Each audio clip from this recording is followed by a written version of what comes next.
ये है talks news network और आप देख रहे हैं पॉलिटॉक्स, राजनीति का कच्चा चिट्ठा। लोकसभा चुनाव के रण में दावेदारों में से उम्मीदवारों को तराशने का काम तेजी से चल रहा है। जैसे जैसे टिकट तय होने का समय नजदीक आता जा रहा है, वैसे वैसे नेताओं की धड़कन तेज होती जा रही है। कोई आला नेताओं के यहाँ हाजिरी लगा रहा है, तो कोई भगवान के दर पर मत्था टेक रहा है। इस भागदौड़ के बीच राजस्थान के मुख्यमंत्री अशोक गहलोत अपने बेटे वैभव का सियासी भविष्य संवारने की जद्दोजहद में जुटे हैं। सूत्रों की माने तो गहलोत अपने बेटे को जोधपुर सीट से चुनावी मैदान में उतारने का फैसला कर चुके हैं। जोधपुर गहलोत का गृह जिला है। उन्होंने अपनी सियासत यहीं से शुरू की और प्रदेश की सत्ता के शिखर तक पहुंचे।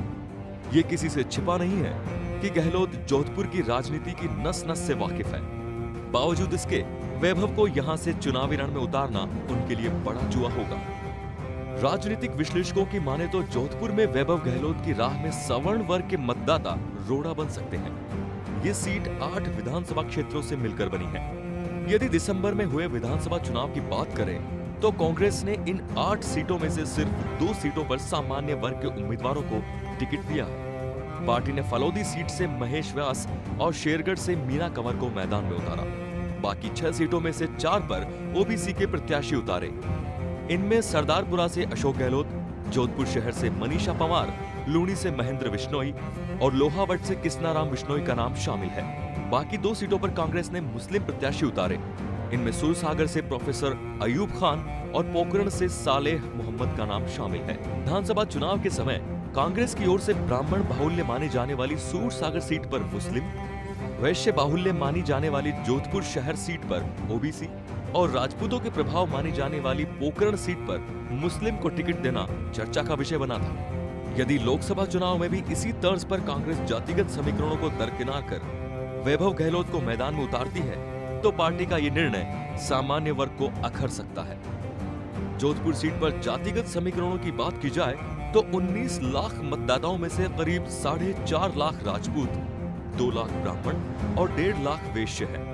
यानी सामान्य वर्ग के मतदाताओं की संख्या लगभग 7.5 लाख है।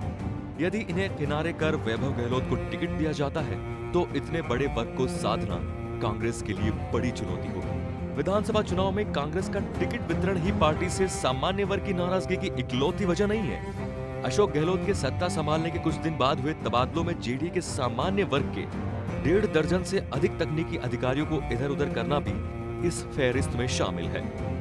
इसके अलावा सामान्य वर्ग को आर्थिक आधार पर मिले 10% आरक्षण का लागू नहीं होना भी एक मुद्दा है। कनिष्ठ लिपिक भर्ती में गुर्जर सहित अन्य जातियों को तो 5% आरक्षण दिया गया, लेकिन सामान्य वर्ग को आरक्षण नहीं मिला।